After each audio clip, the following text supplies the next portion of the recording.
on the East Coast, and we are coming to you from NMA headquarters and from Blue Cross Blue Shield in Detroit, Michigan. I'm Steve Bailey, and I want to welcome you to Influence Without Authority.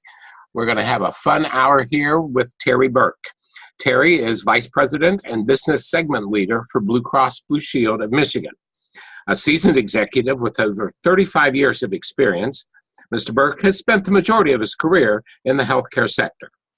With executive and leadership positions with Anthem, Genworth Financial, GE, and General American Insurance Company, he's a lifelong learner on the topic of leadership, as well as a frequent mentor and teacher on leadership, influence, and goal achievement. Terry's a graduate of the University of Cincinnati, just down the road from us, with degrees in actuarial science and finance, and he has a master's degree in marketing. He and his family currently reside in Canton, Michigan, a suburb of Detroit. So without further ado, allow me to turn this webinar over to our facilitator, Mr. Terry Burke. Terry? Thank you, Steve. Good afternoon, everybody. This is a lunch and learn, so hopefully you can eat your lunch and we can have a little bit of exchange of information about a pretty important topic that's been around for quite a while, influence without authority. So that topic is timely, that topic is increasing in importance, and when I had the opportunity to talk to the leadership of NMA, it felt like a good leadership development topic to explore. Steve's going to monitor questions. I'm going to roll forward. There's a lot of graphics here to influence my thinking and thought process and to help you to process the information that I'm going to put in front of you today. So if you're a member of NMA and you've decided to listen to this today, then you've already made a decision that you're going to enhance your leadership skills and you've committed to a professional development. So I applaud all of that. I'm going to be with you for about an hour today.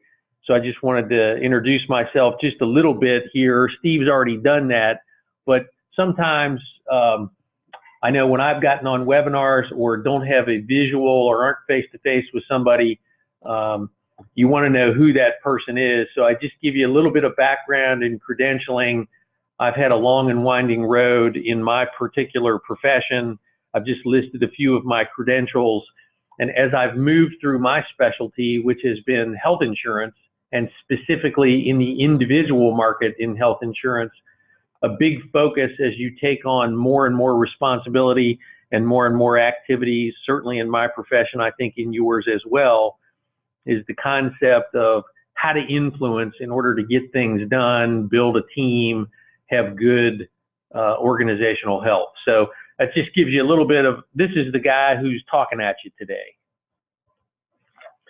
So just want to set that mood. Here we are. We're on the topic of influence without authority. I will reference it with the initials IWA as shorthand. And since this is an ongoing part of the NMA Professional Development Lunch and Learn series, I'm just setting that mood. Here we are in the cafe. You're eating your lunch.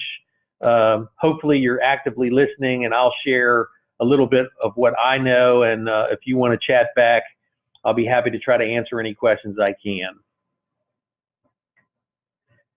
This topic is continuing to gain interest. It's already pretty popular, but it's becoming more and more prevalent and critical.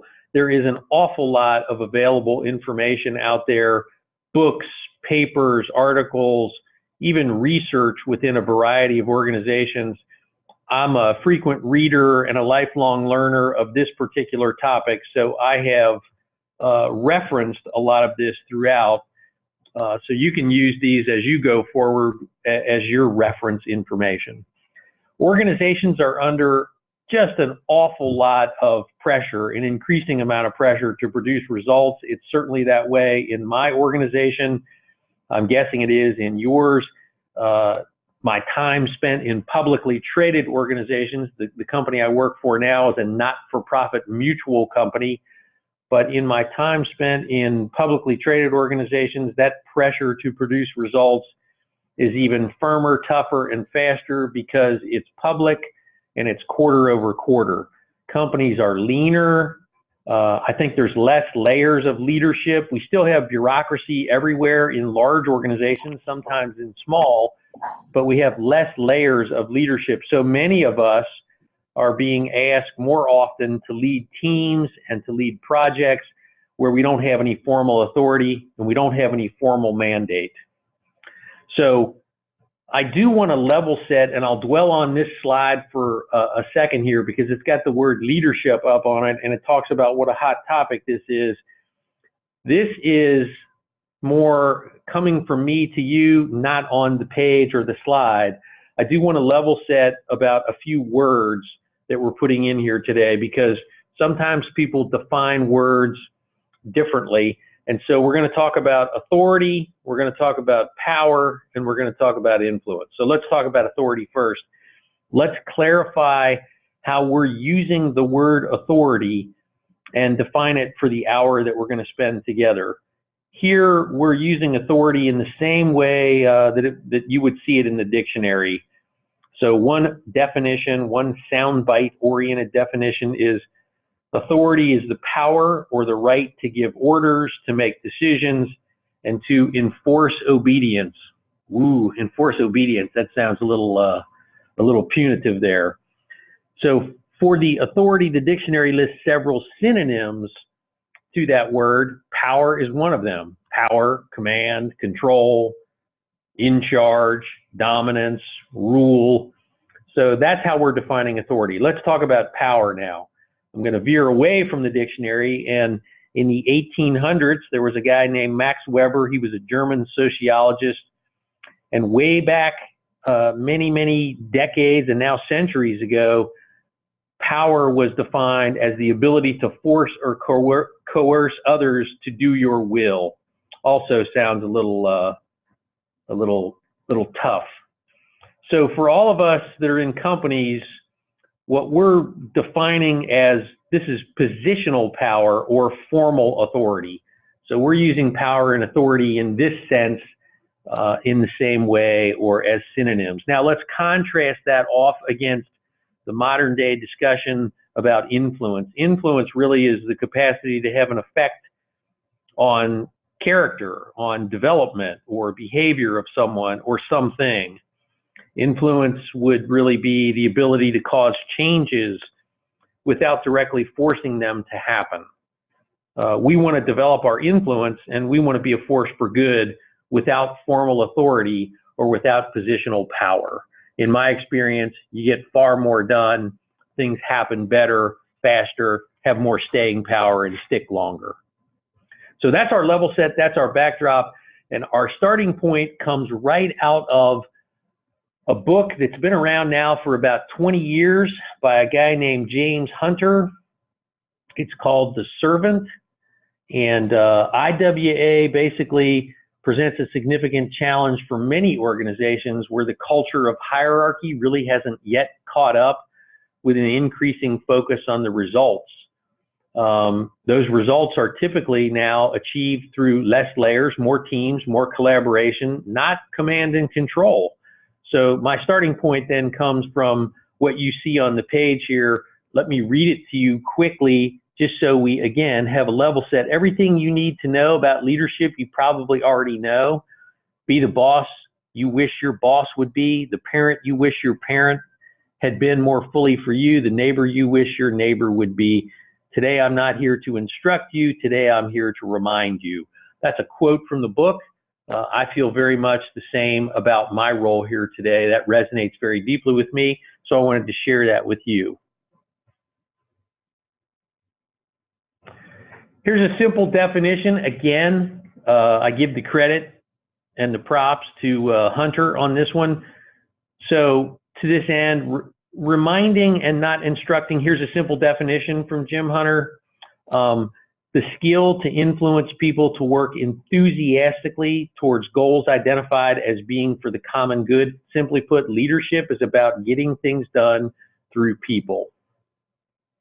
So in this increasing amount of activity that we have to do without command, without control, without power, without authority, we all need to be what I've called one of them. We need to lead all of them so that you do that with influence. So that's really a concept, I think, in a lot of organizational development that's oftentimes referred to as first among equals. So you don't have any authority. How are you going to do that? You do it by being a master of influence. We're going to explore that in a little bit of detail here. There's research, literature, as I mentioned before, and there's an awful lot of it. I'm going to reference some of it and give you some examples. We're even going to throw in a movie for your entertainment value here to drive some of these points home. Maybe some of these tips are practical for you in your organization. You can resonate with them and maybe grow yourself and other people in the process. So here's an old saw. I've been in this situation. I'm old enough to have been in this situation before. We would refer to this as the good old days, where somebody is just telling you, I'm the boss, just do what I tell you and get it done. That wasn't too different in my first job in Cincinnati, Ohio at Great American Insurance Company than the kind of comments I used to get from my dad. You know, when you live under my house and you play by my rules, when you get your own house, you can play by your rules. My first boss was a little bit of the same way. If you were in a position of authority, you could just announce what you needed and expect that it was going to get done. I think the times have changed, and sorry a little bit for all of you Alexander Haig fans. I was in my first working assignment as an actuary, a young actuary, which I never fulfilled on and moved on to other activities. And I was at my desk on March 30th, 1981, when Ronald Reagan was shot. And this is just my opinion, but those good old days about a boss being able to just tell you, do it because I said so, that's a hierarchy, and that creates dependency. Authority really breeds mediocrity. Leading without formal authority, I think, on the other hand, is a high skill. Influence without authority supports those mutual objectives, and you have a lot of mutual respect going on. So the antithesis of this, here's Al Haig with his hands on his hips, and I can remember we wheeled in a TV and all huddled around it that day, and Alexander Haig said, I'm in charge here, pending return of the president and the vice president. As of now, I'm in control of the White House. And you just don't have a lot of command and control anymore. So we all have to get things done with influence. I just thought that was a good balance point there. Harvard Business Review, big shift on how managers become leaders. I'd like to read this quote to you. It also has relevance. I think it applies to everybody here.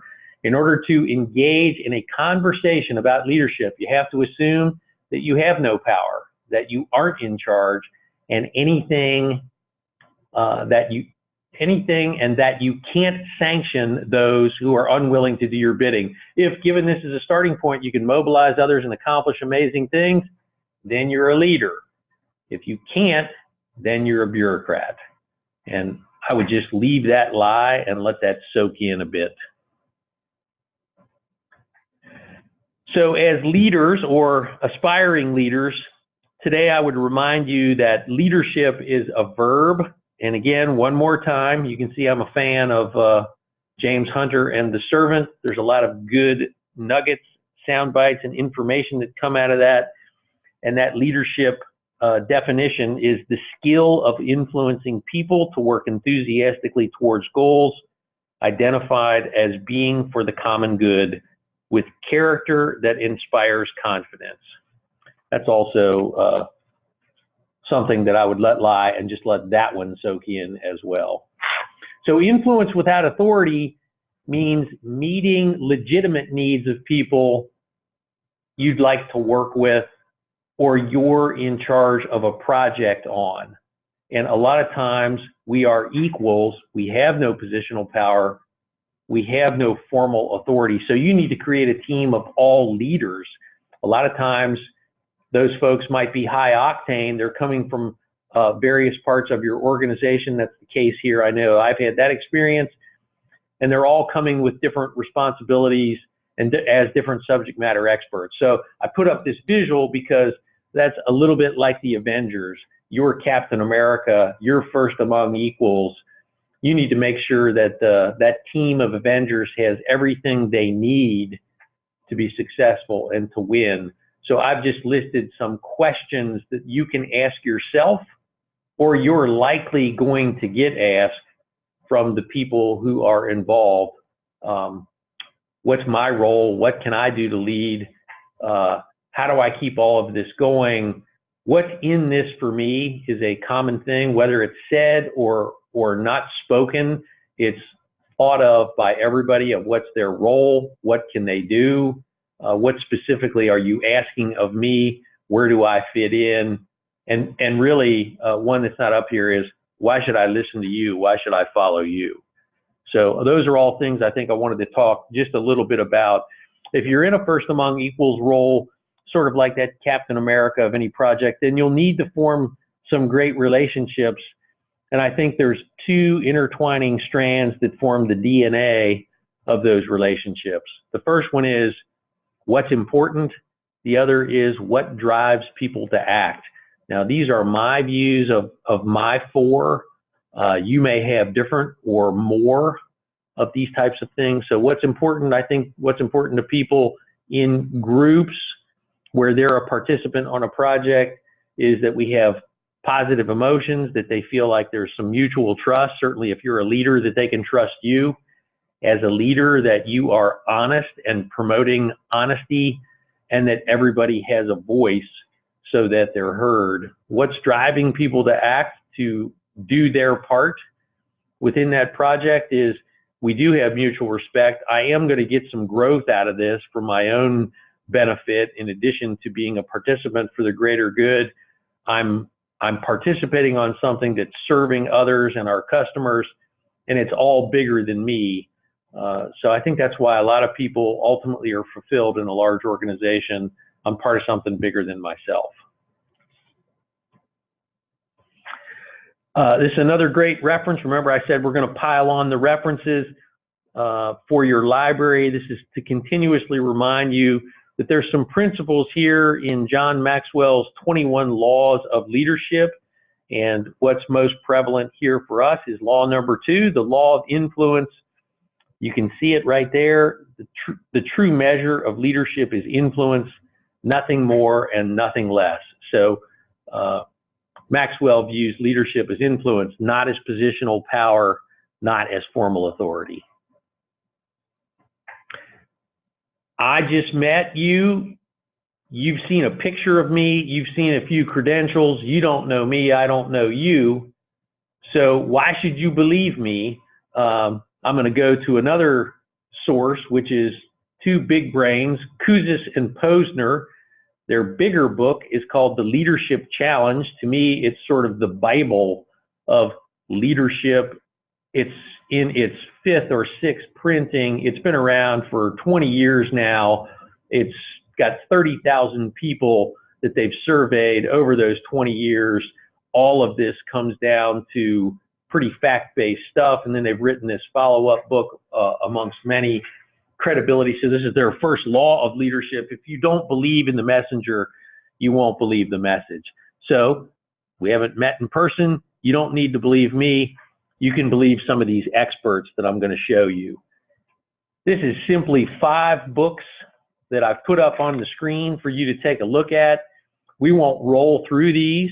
We'll roll right past these, but it shows you this is just scratching the surface on the amount of information. When you put something in a book form, there's got to be some kind of compelling story or research or fact-based that you've got, and it's got to be contemporary. Here's just 5 books amongst many.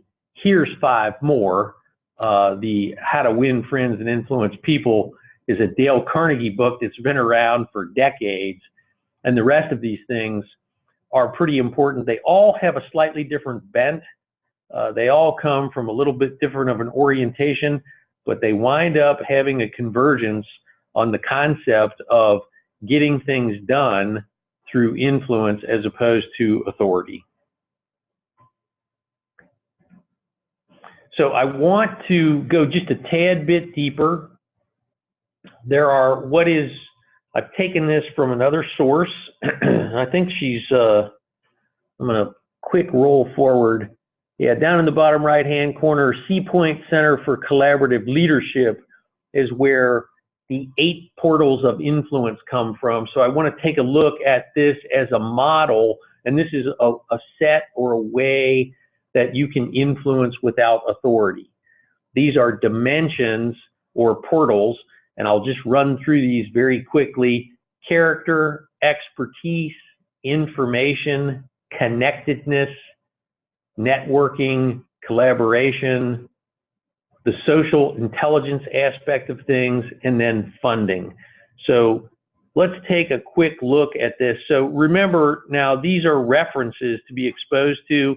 If they make sense and they resonate for you and your situation, then great. If not, then you should keep searching until you find things that you're comfortable with. So remember, I'm reminding, as Hunter says, not teaching here. So this concept, we're going to roll through a few of these. Let's just take a deeper click on each of the 4. And so the first one that we've got up here, this is the first 4. You can ask yourself these questions to help frame some of this up. The issue of character, or the portal of character. Do you lead by example and follow through on your commitments? That's what Terry Burke calls the say-do ratio. Are you respectful? Are you authentic? Are you trustworthy?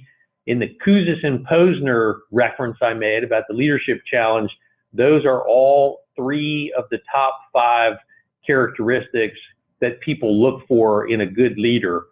And you don't need to have positional power or formal authority to be a good leader. You need to be a good influencer. Expertise. Do you have the content knowledge and the experience? Are you thoughtful about things? Do you understand the process needed to accomplish the objective for the team? On the portal of information to be able to use as influence, do you have access? Or is there a gateway, whether you're a subject matter expertise or you know the subject matter expertise individuals, do you have access to that valuable information? Are you not hoarding that information? Are you sharing it? Connectedness, do you form close relationships with the people that you're working for and with? That's back to that mutual trust. Are you enjoying working with people, and are they enjoying working with you? And that engenders loyalty. Do you feel that? So there's the first 4. The second 4, social intelligence, networking, collaboration, and funding. Social intelligence for some might be a little bit of a challenge to frame up, but the basic question here is, do you offer some insight into interpersonal issues that interfere with work and help facilitate resolution of those issues? The networking side, are you putting the right people in touch with each other? In essence, when you're leading through influence, you're a broker of introduction in order to be able to connect the right people at the right time to get things done.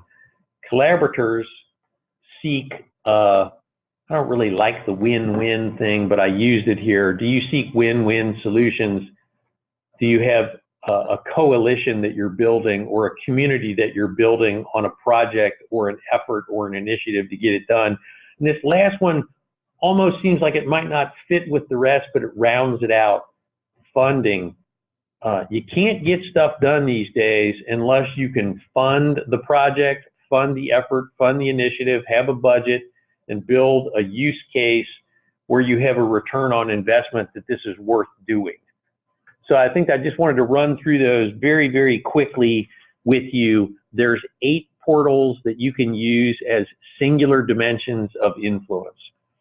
So that was the flyby, and then I just have a few suggestions here on, you need to build your muscle, so to speak, before you need it as a good leader or a good influencer. Don't rely on only one portal, one dimension, or one source of influence. If that one might not work, you'll have a fallback position or 2. You can be like NASA. You can have quadruple redundancy on being able to make sure that your business, your effort, your project, your budget stays on time and within boundaries. So here's an example. If you always influence through being a subject matter expert, you'll have a little impact on those who are more responsive to needing a personal connection or a personal relationship. So it just gives you a little bit more framing there. Oops, sorry for that. So one last thing here, this doesn't quite show up, but the left part of that screen, at least on my big screen that I'm looking at, it's really, this is a little bit of the Venn diagram of the portals. There's these three dimensions of good ideas, smart people, and careful planning that exists in just about every effort that we all go through in business. And that sweet spot where is the triple intersection is there's no guarantee that it all works out and you are a successful influencer. So just because you've been introduced to portals or you listen to some guy on the phone on a webinar doesn't mean that everything that's being said here is the panacea, that it's all going to work out. There's a difference between influencing and driving an agenda. And if you're too attached, you're less likely to be heard. At some point, if things aren't going well, you might have to bail out or give up. So the point of all this was there's really no guarantee that any of these things are going to work in every situation. So I just wanted to make that qualifier because that's been my experience in my career. So Steve, I would probably pause right there and ask if there's any questions I can answer for anybody, because I'm going to go into a little bit of using a movie as a set of examples here on someone who actually influences a pretty significant effort. Well, hi, Terry. What I've had are some private messages, and all anybody's doing is saying, oh, my God, this guy's doing a wonderful job. So keep up the good work. This is one of the better webinars we've ever had, and I don't want to get in the way. Keep going. Okay, I'll do that. Thanks for the kind words. So I happen to like the movies. You know, I'm a latchkey child, youngest of 4 boys in the Burke family that grew up in a blue-collar family in Cincinnati, Ohio. I had a split session. So my mom worked, my dad worked, and the school was overcrowded. I didn't start school in 5th and 6th grade until 12:30 in the afternoon. So I was left at home to do whatever I wanted and needed, and most of the time I was watching television. I was raised by the TV, and then that went on to my addiction for the movies. So I'm going to use a movie today. The movie is The King's Speech. It's a stellar movie.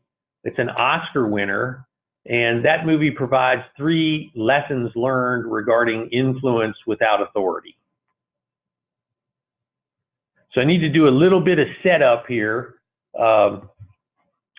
And for the gist, this is the basic gist.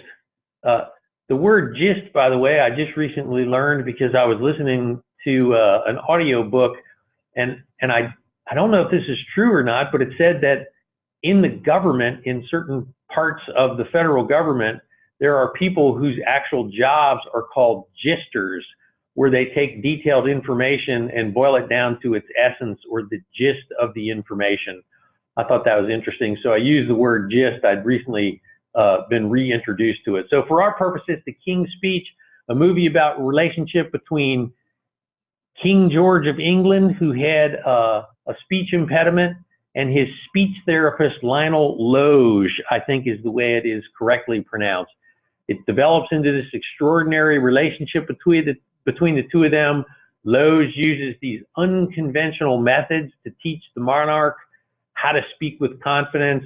And if you're eating your lunch or you got a piece of sandwich in your mouth, you might be saying, so what the hell does that have to do with leadership development? This guy's talking about his background in the movies. Well, we're going to talk a little bit about that. Although he eventually becomes the king's trusted advisor, Lionel doesn't begin his relationship that way. I showed this graphic or this visual, this still would be the better comment, because they're in conflict early on. The king doesn't really seem to trust this guy. He has a little to recommend to the king. He doesn't have professional speech therapy credentials. He doesn't have high social status that gives him instant credibility. So we have a huge disparity here in their births, their culture, their breeding. That's the Grand Canyon of gaps. That's very daunting. You may experience some of those same things in your career if you have to lead a group of people, and a lot of that actually matters from the perceptive standpoint. So in the movie, how does the commoner have the ability to help the monarch, and how do they become lifelong friends? It's because Lionel is a master of influencing with absolutely zero authority. So there are 3 lessons learned from this movie to go to that gister mentality. And we're going to walk through these. So I'm going to give them to you first, and then we'll blow out each one just a tad bit. Lesson 1, to influence without authority, you need to have trust. Lesson 2, to influence without authority, we need to support the decision maker with our advice. In this case, it's hierarchical. In this case, it's not first among equals. It's a hierarchical example. And lesson 3, respect, authenticity, empathy. That all helps us to advance influence without authority, get things done, achieve an objective. So again, lesson 1, to influence without authority, we have to have the need to establish trust. And so in the movie, let's blow this out just a little bit. Lionel says at the beginning of the movie that the king needs to trust him. He says that out loud in the movie. I've watched it several times. But of course, trust just can't be dictated. It has to be built. And it doesn't happen right away, either in the movie or in real life. You know that. 2 key components of trust are, I would call, courage and competence have to be established. So just like in the movie, we have to demonstrate our courage and prove our competency for getting results if we're going to lead and influence without authority. An example of Lionel's courage occurs towards the beginning of the movie. When the therapy begins, and I would encourage you, you can tell I'm a fan of this one, Mr. Loge insists on equality during the therapy sessions, which is a strikingly brash thing to do for a commoner to a king. The king has to agree to the therapy sessions at Lionel's house, not at one of the royal palaces. In another example, Lionel insists calling the king Bertie, and in turn that he be called Lionel. So he's forcing familiarity, which is really unheard of in this particular situation. He's using techniques, if you will, to build that trust. He knows that unless they're partners during the therapy, it's not going to be successful. His speech isn't going to improve. Remember, this guy's broadcasting out to an entire nation at a critical time. So a true partnership requires some sense of equality. I think these are great examples of the need to build trust and how to build trust. Second thing, I think, okay, I'm gonna roll ahead on this one. We need to support the decision makers with our advice. Although Lionel insists on some parameters, the decision whether or not to continue the therapy always lies with the king. And I think that's been the experience is most of the time in my career, my boss, my job is to make my boss look like a hero as much as I can. If I can't do that, take his or her pain away. If I can't do that, drop down to the 3rd level, which is manage their expectations. But we need to support them with our advice and let them decide on how they want to proceed. So although Lionel insists on some parameters, the decision whether or not to continue the therapy always lies with the king. The therapist recommends, the king decides. That might be the case if you're running a project. You are leading a group of leaders. You recommend to the senior leadership, they decide. what you can do is provide your strongest recommendation. So you're supporting that advice. Back to the movie, from time to time, the king decides not to continue the therapy. He simply walks away. Lionel's techniques prove successful, so the separation isn't permanent. The king has second thoughts about that. It's clear throughout that Lionel's advice is always given unselfishly and always for the good of the king and the country, not his own ego and pocketbook, which is, I believe, the key factor in a successful outcome here. So that very much could be, instead of the king and Lionel, you and your project. So just like Lionel's speech therapy to the king, we need to advise our decision makers and make recommendations that'll help them organize and achieve our goals within the organization. When we recommend the right thing without promoting our personal goals, those very goals may well be fulfilled. So I'll give you a little soundbite here. Years ago, I was a manager in a very unenviable position of having to eliminate an entire department of people. The department supervisor remained throughout, recommending shutdown and a transfer of processes. Somehow was able to communicate that the business needs to shut down, but in our own effort was still maintained an optimism for the staff. That guy that worked for me as we shut things down did a fabulous job.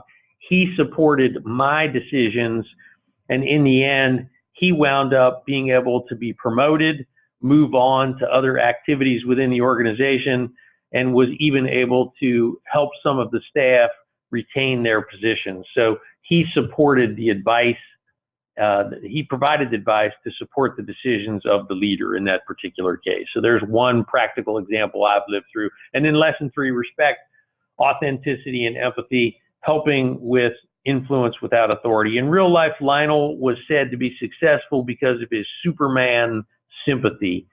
In the movie, so just so you know, Lionel Loge is a real guy. That was his real life persona or brand, Superman sympathy. In the movie, Lionel treats the king and his disability with a total dignity, total empathy. Concern is very apparent throughout the movie. That was highlighted very clearly. He's not condescending at all over the king's stuttering. He does this by practice readings and showing total respect, even though the king struggles through all of this. He listens intently. He has lots of empathy, offers lots of workarounds. Same thing in our roles, offering workarounds, being respectful, being empathetic, all very, very important. Most people do not relate well to know-it-alls. So again, back to the television. I was a fan, if anybody can remember this, and for those of you that can't, you can Google it. There was a cartoon called Rocky and Bullwinkle, and in one of the episodes, Rocky was a squirrel, Rocketeer squirrel, and Bullwinkle was a moose, and Bullwinkle graduated from the University of Know-It-All, and nobody wants to be around the University of Know-It-All graduate. So respect, authority, and empathy place you in a different position than being a graduate from the University of Know-It-All. In the King's speech, highlights these 3 important rules of establishing trust, advising and recommending solutions that help our company reach our goals, and use empathy and respect in all of our relationships. Steve, I'll pause one more time and ask, how are we doing here? You're, excuse me, you are doing great. I don't have, I'm just getting compliments, no questions yet. I'm guessing those verbally. I'm going to keep rolling then. So I've just summed this up on these lessons we can learn from the movie. And underneath on this particular slide, I connected the King's speech lessons, the 3 lessons, with the 8 portals. So establishing trust, that speaks to the portal of character and collaboration. In the support with our own advice to the leadership. Lesson 2, that speaks to expertise, information, and social intelligence. And lesson 3, with respect, empathy, and authenticity, connectedness, and networking are the 2 there. So 2, 3, 4, 5, 6, 7. There's one missing. That's funding. Funding is the odd man out or the data outlier. It doesn't really fit within that context. But I wanted to give you that connection point between the portals and the movie. So I'd roll into a few what I call TIPS is an acronym for theory and practice. So this is just from me to you. Here is a common situation I think that exists across corporate America. I've certainly been in this situation before. So imagine this. You're asked to lead or voluntold to lead or manage a major initiative. Success depends on many people across many disciplines, none of whom report to you. So here you are at the kickoff meeting with your great ideas. You've dressed appropriately. You got all the charts and graphs, and here they are in the audience. You conclude the meeting and think, man, I'm so glad I prepared and I've done such a great job. And unbeknownst to you, what happens is the dreaded meetings after the meeting. So here's some of the people in various segments, back channeling and getting together. Whose decision was it to put her in charge? He had some good ideas, but nobody got the opportunity to suggest any alternatives. She doesn't have the experience to run this. For this to get done, we'll just have to work around her. There's no way I'm going to do all that work. I don't report to her. I don't report to him. See, look, his data just doesn't make any sense. I have been in that situation. I'm guessing many of you can resonate and have been in that situation as well. So what happens here is you're basically herding cats and trying to get out in front of all of the back channeling to get things done because you've been placed in charge. You've got all of these side meetings occurring. It's wearing you out. You become exhausted, frustrated, defeated. See, you used to look like the guy on the right, the person on the right. Now you look like the person in the middle of the slide. You don't want that to happen. So the way you can overcome this is with something referred to as nimawashi. It's how you influence without authority.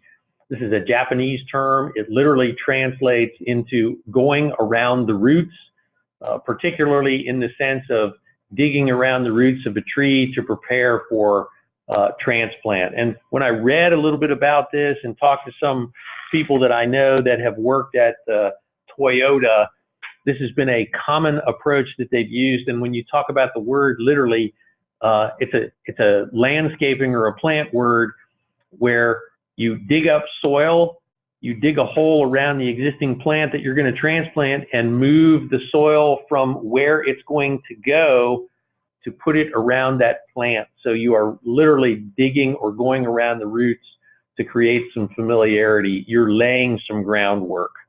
So nimawashi is the term.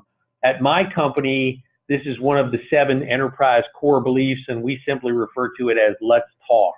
You might know it as consensus building, or let's get people on the bandwagon, buy-in, trial balloon, test the waters. There's a whole lot of different names for things like this. So instead of having the kickoff meeting and the meeting after the meeting, when you do nimawashi style, you took time to have meetings before the meeting. I think in politics, they refer to this as solidifying or securing the vote before the vote actually happens.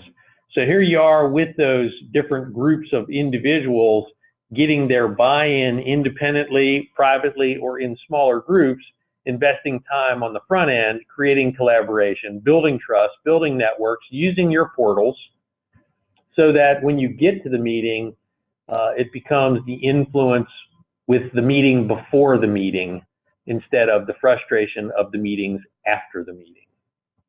Now, one of those books that I showed you of the 10 that I just pulled up and listed in here is from 2 people called Cohen and Bradford, and they literally have a researched 6-step model on influencing without authority. I wanted to run you through the 6 elements or the 6 steps, and then I'm going to give you an example of each one of those. So hopefully that'll take the theory into practice. The first thing in the Cohen-Bradford 6-step model is make an assumption that everybody is a potential ally for you, as opposed to having a hidden agenda or believing there's a conspiracy theory. Second thing, get really crystal clear on your priorities and your goals. The third thing, diagnose the world of the other person. That's the old walk a mile in their shoes. The fourth step, identify relevant currencies, both yours and theirs. I'm going to blow that out in just a second. The fifth, cultivate and grow your own relationships here with that team.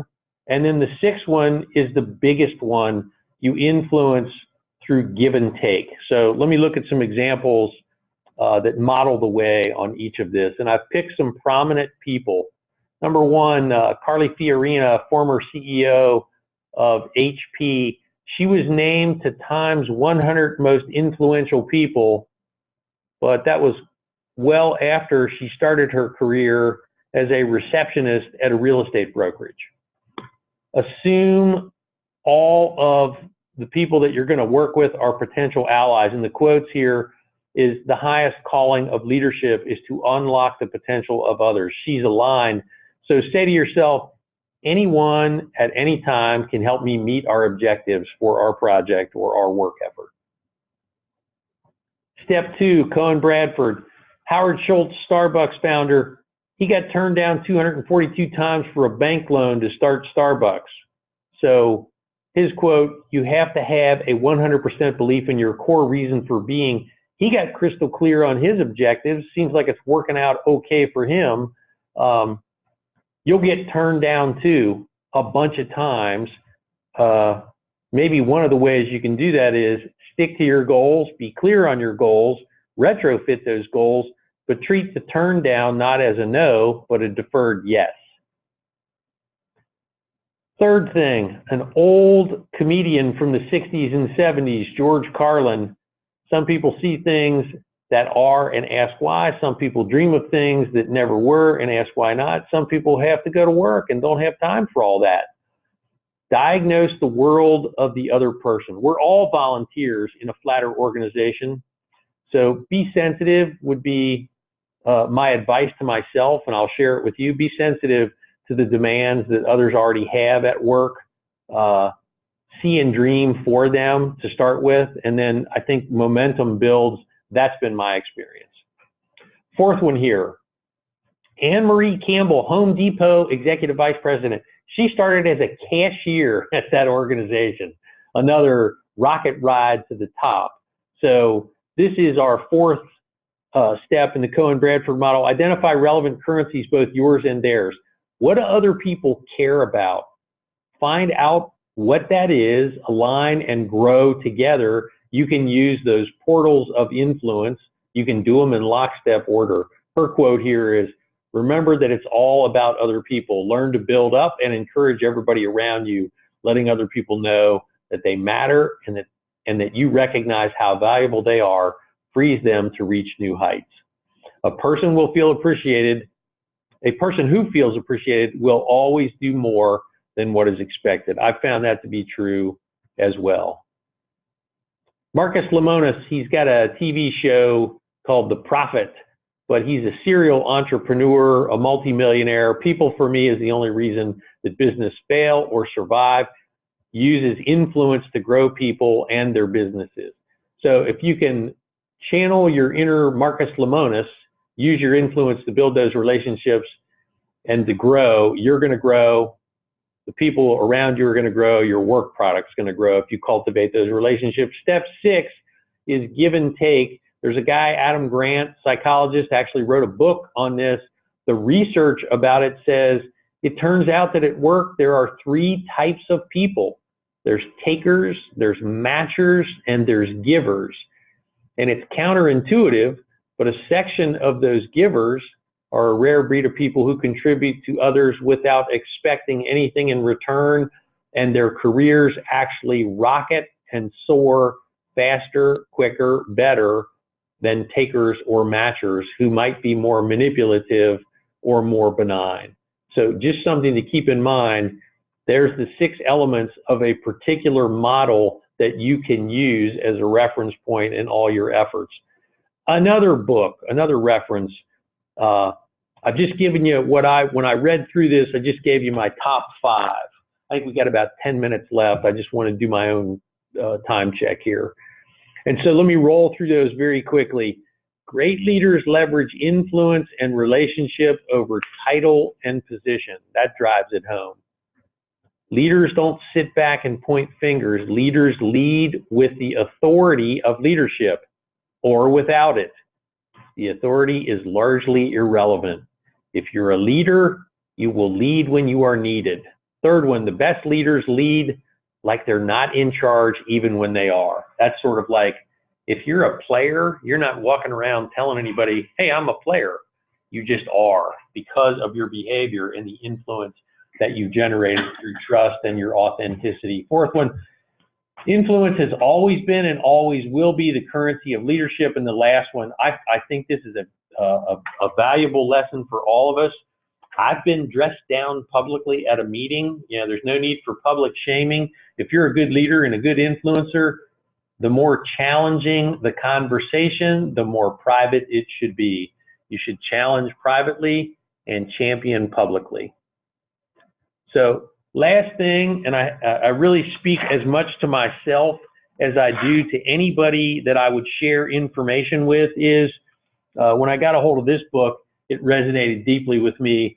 You have my permission to screw up. And I think the lessons that we all learn as influencers, as leaders, as coworkers, some of the best lessons, the longest lasting ones, the ones that made the next effort that much better, was when we were able to fail forward. So if you give yourself the permission to screw something up, it usually turns out better in the end, and certainly the next effort, it makes you a great leader. Research comes from a number of different places, but it shows that organizations really struggle in most cases to build a culture that develops their most promising people. So if you're asking yourself this question, I've provided 2 pieces of advice, and they're put in a catchy way so that you might remember them. How can you be one of those people? Speak in such a way that others love to listen to you, and listen in such a way that other people love to speak to you. The first part is usually easier than the second part. Active listening is an art, and it has to be practiced as a habit. So speaking and listening, very valuable, so that people listen and speak to you. So I'm closing this out by reinforcing the IWA learning with the Bradford Cohen model. I have no authority over you, but I believe if you were listening today, that I may have influenced you a little bit about leadership. I Nima-washied to gain alignment with the NMA team. We prepared and discussed what we were going to talk about today. I came today believing that everybody here was an ally, interested in learning and growing. My goals and my objectives were very clear. Number 2, of what my role was. 3 was, as an experienced leader, I think I'm able to diagnose in some small way, whether we've met or not, and walk the mile in your shoes. We're all needing to be good influencers in a flatter world in corporate America. You have to have some similar currencies in our careers to be able to help each other, and I think, I'm guessing we probably do. Hopefully we've built a little bit of a rapport here on the phone, even though it's just been one guy talking, and that the information resonated with you. And lastly, I would commit to anybody that's listening that there could be some dialogue on give and take and follow-up. More than happy to have all of that. Steve, if we've got any questions and there's any time, I would love to answer some of those. If not, I'll roll back quick. There's my email address. I would make myself available to anybody. So my soundbite closeout here would be what I've called IWA Burkeonomics. These are my top 5 takeaways. If I was a gister, follow the law. That's Maxwell's law of influence. Hunter in The Servant says, in order to lead, first you must serve. We demonstrated and talked a lot about the Cohen-Bradford 6-step model, so you got to walk that walk. Stephen Covey says sometimes to make things happen, you got to get quiet with yourself. And the voices of judgment, doubt, and fear are pretty noisy.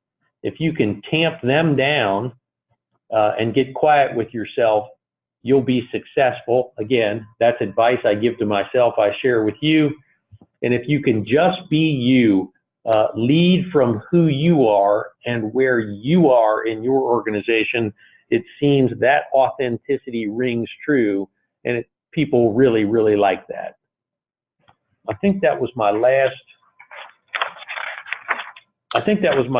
point that I wanted to make. And so, Steve, I would turn it back over to you. I have 3 questions that have been posed. We'll take them one at a time. Okay. Number one, please ask Terry to provide a real-life example of how he applies the IWA principles throughout his career. Trying to think if I should go further back in the career.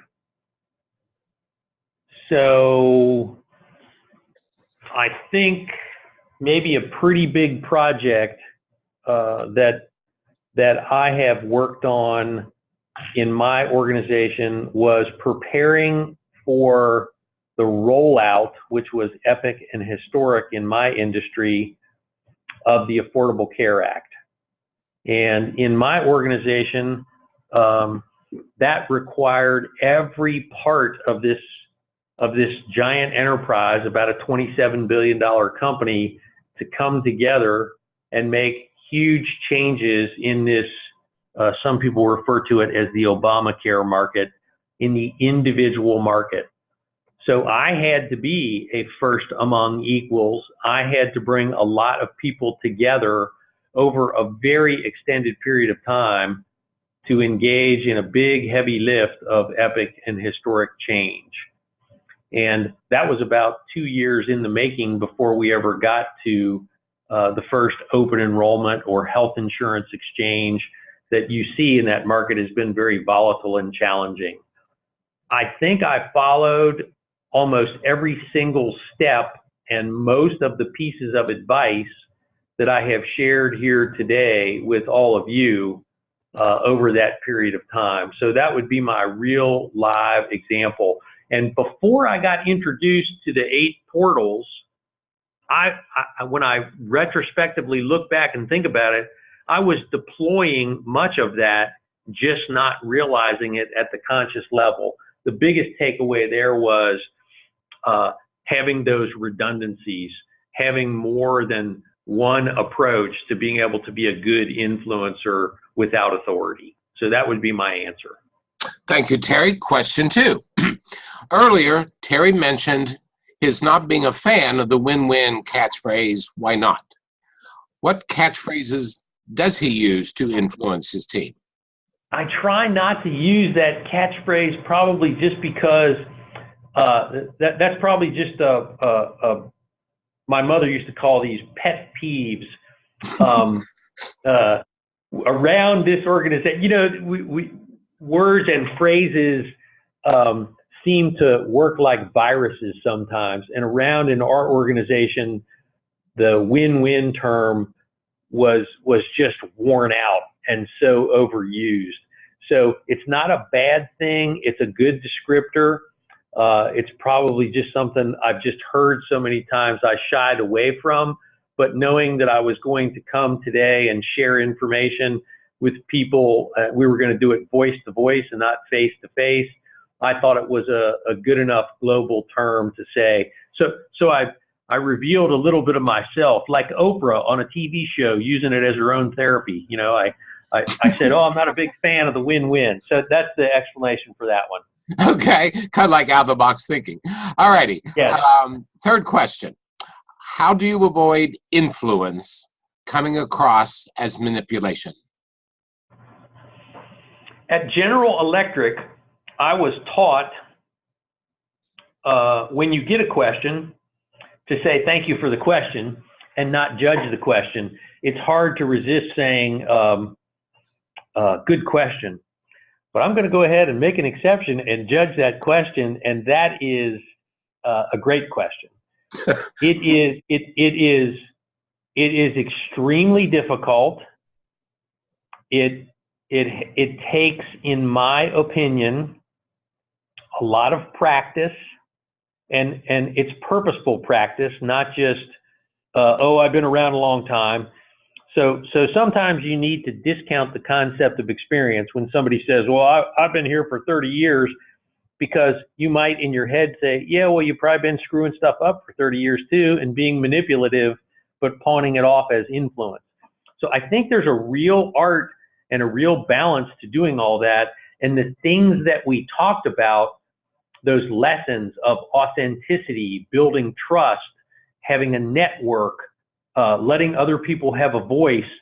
One of the ways you do that is making sure you're honest with people, you're open with people, you don't have a hidden agenda, and you don't always have to be right. Wow, you have missed your calling. More about that later. Terry, I want to thank you. I don't know that I've ever had so many people privately say how much they're enjoying a webinar. I can't wait to do it again this afternoon so that all this sinks in, because I'm a West Virginia native and we're kind of slow learners. So I'm looking forward to doing this again. On behalf of NMA, the staff and the board, thank you so much. And our thanks to Blue Cross Blue Shield of Michigan for allowing you to do this. So we'll end the webinar. Thank everyone for attending. I'll wish everyone a great weekend. Terry, we'll let you go get some lunch, and then we'll do this again. Take care, everybody. It's been my honor. Bye-bye.